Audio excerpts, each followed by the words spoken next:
Et nous sommes de retour ici en direct sur MGG pour la suite, bien évidemment, de cette compétition Flip and Spin. Mais on est en plein milieu de la compétition, on l'a vu, on a des très beaux matchs, mais on va faire un petit break pour parler de ce qui se passe plus au global en ce moment sur cette scène Rocket League.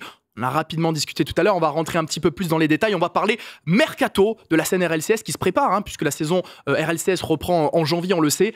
Life is Cool, fais-nous rêver, quels sont les actus, qu'est-ce qu'il y a de croquant, de bouillant un petit peu en ce moment sur la scène mercato. Et si jamais vous n'êtes pas au courant de ce mercato incroyable qu'on est en train de vivre quand même ces derniers mois, 2 derniers mois, en fait à la fin des Worlds, il y a eu énormément d'annonces de la part des grandes équipes. Voilà. On en a parlé au pré-show de cet événement, de cette soirée, qu'il y avait énormément d'équipes, où il y avait beaucoup de rumeurs, machin, etc. Je pense que l'une des grosses infos qui a un petit peu fait trembler la scène ce dernier mois, c'est l'annonce de Ferra. Ferra, donc, qui était coach et champion du monde en titre avec Vitality et qui a décidé de quitter Vitality. Et il y aurait des rumeurs comme quoi, qui se confirment au fur et à mesure, ou en tout cas, on se dit de plus en plus que ça pourrait être ça. Ferry Peak l'a presque un petit peu sous-entendu que c'était déjà le cas, tout ça, dans une de ses vidéos YouTube, qui pourrait rejoindre la Karmine Corp. Effectivement. Alors Ima, comment on justifie ce choix? Puisque pour resituer très rapidement, il est coach champion du monde avec Vita et puis il s'en va et il rejoindrait donc selon les rumeurs le projet Karmine Corp. Alors toi en tant que coach, à ton avis, qu'est-ce qui décide un petit peu ce mouvement? Concrètement, je pense qu'il y a un projet, il y a cette idée de... Moi, j'ai envie d'être champion du monde, mais j'ai envie de l'être dans 2 clubs différents. Parce que tu peux être champion du monde 1 fois, 2 fois dans un club, mais si tu l'es 2 fois dans un club... Ça prouve que ton rôle en tant que coach a vraiment un impact. Quels que soient les joueurs, tu es capable, ta vision, ou en tout cas ce que tu apportes en plus-value à l'équipe, en fait, c'est universel et tu arrives donc à amener tes troupes au sommet. Et je pense que c'est un vrai défi pour Ferra de potentiellement rejoindre la Karmine Corp. Je rebondis sur ce que tu dis, c'est vrai qu'il en avait beaucoup parlé. Il avait fait un stream d'ailleurs. Il avait fait un stream où en intro, il avait mis une musique qui s'appelait Mr. Blue. D'accord, ok. Je veux pas dire que... Et connaissant le bonhomme, rien n'est laissé au hasard, je vous le dis. Et il avait justifié son départ en disant, effectivement, voilà, il avait envie de rencontrer de nouvelles personnes, il avait envie de voir de nouveaux défis. Les joueurs, maintenant, il les connaît, Zen Radozin et Alpha 54, il avait envie de voir d'autres gens. Voilà. Et puis c'est un challenge qui est complètement différent, beaucoup plus compliqué, parce que là, il faut regagner avec les attentes. En plus, le parcours de Vita, ils ont absolument rien perdu. Donc, c'est-à-dire que tu as ce tournant qui va forcément arriver à un moment de... Ils vont perdre un match en RLCS, c'est indéniable. Ils vont pas gagner, voilà, je vous le dis, si jamais les fans de Vita, il y a bien quand même un moment, je leur souhaite pas, mais il y a bien un moment où, à mon avis, ils vont quand même perdre. Donc, il part, j'ai envie de dire, au plus haut de sa carrière chez Vitality pour aller dans un autre projet, s'il rejoint effectivement la Karmine d'envergure en plus de ça. Donc, ça reste un choix très intéressant. Donc, ça, c'était pour le mercato un petit peu des coachs. Effectivement, il fallait en parler, c'est important. Maintenant, Ima, en termes de joueurs, qu'est-ce qu'on a un petit peu comme info croustillante vraiment pour toi? Le move mercato, qui n'est pas forcément encore confirmé, on parle bien évidemment de rumeurs, ou alors tu peux aussi nous parler de ce qui a déjà été annoncé, mais pour toi, en termes de joueurs, c'est quoi le gros coup?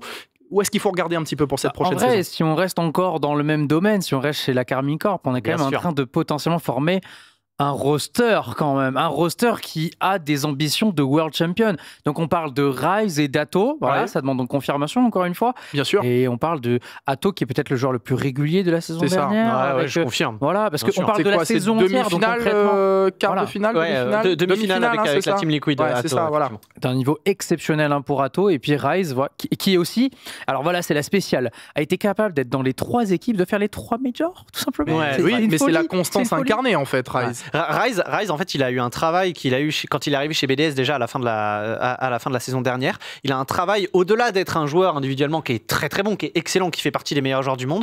Il apporte une énergie en fait dans une équipe et c'est l'un des points les plus importants sur Rocket League. Et comment dire, les équipes sont en train de chercher ça en fait. Les équipes sont en train de chercher un joueur qui à la fois est très bon, mais à la fois arrive à te garder hors de l'eau quand tu croules sous la pression, quand le moment il est dur, quand justement il faut réussir à avoir un hype man. Rise, il a cette polyvalence là qui fait que c'est l'un des joueurs qui est le plus convoité, quel que soit le mercato. Et c'est pas pour rien que c'est un joueur qui bouge beaucoup, c'est parce que c'est un joueur qui veut être World Champion et qui veut son projet où il se dit là c'est bon, je peux l'être. Il a essayé 3 fois, ça n'a pas marché. Il est arrivé en finale quand même avec la team BDS sur les Worlds, donc pas très loin.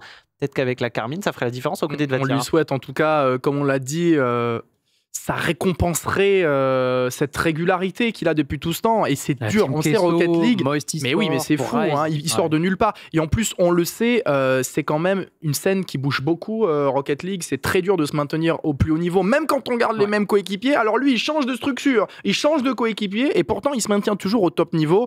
Donc on le sait, c'est un joueur à suivre. Donc effectivement, si ça se confirme du côté de BDS, ça pourrait faire un énorme... de Karmine Corp, pardon, ça pourrait faire un énorme énorme équipe. Voilà, ça serait un tremblement de terre, effectivement. Donc on verra si ça s'officialise, bien évidemment. Est-ce qu'on aurait peut-être un autre move comme ça qui serait absolument fou? Ouais, en fait, de toute manière, l'idée de toutes les équipes, c'est d'aller concurrencer Vitality. Quand tu es une équipe qui fait le perfect split, l'idée, c'est que tu te fasses casser la gueule, en fait, pour la prochaine saison. Donc absolument toutes les équipes vont chercher à faire ça. Donc on a parlé de Karmine Corp, évidemment, qui est en train de chercher à faire sa super team. On peut parler de BDS également. On les a vite fait citer au début du pré-show de cette émission. Voilà.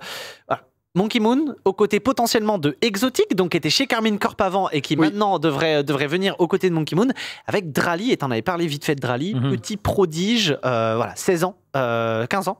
15 ans, 16 ans environ. Désormais très jeune en tout cas. En tout cas, voilà, faudra retenir. Parmi les plus jeunes et qui est en train de prouver pourquoi est-ce que tout le monde est en train de parler de lui en fait. Il est excellent au jeu. Toutes ses apparitions sur la scène Rocket League compétitive, elles sont phénoménales. Soit il gagne, soit il fait une très bonne performance.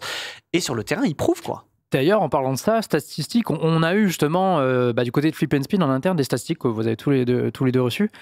Drali est celui qui a le plus, donc sur les 3 derniers mois, puisqu'il n'a pas de statistique RLCS, c'est lui qui a le plus gros score. Oui, c'est impressionnant. C'est celui qui a le plus de buts en moyenne de tous les joueurs qui participent dans les équipes invitées du Flip and Spin. C'est pour dire qu'il veut le ballon. Non mais c'est clair, c'est vrai que quand on a eu le doc, c'est assez impressionnant parce qu'on dit les stats ça veut pas tout dire sur Rocket League, mais là quand il y a une telle différence, ça montre qu'il se passe quelque chose au niveau de ce joueur, donc effectivement il sera à suivre pour la suite. Et puis c'est cette nouvelle génération, Rocket League c'est ça, et comme dans tous les jeux e-sport, dans toutes les compétitions, même dans le sport plus traditionnel, voilà, c'est des générations qui s'enchaînent comme ça, et à chaque fois on a nos petites pépites qui sont là, et puis après ils se font remplacer par de nouvelles pépites alors qu'on croyait que personne allait les remplacer. En tout cas voilà, c'était le petit point mercato. On se retrouve dans quelques instants pour la suite de la compétition Flip and Spin.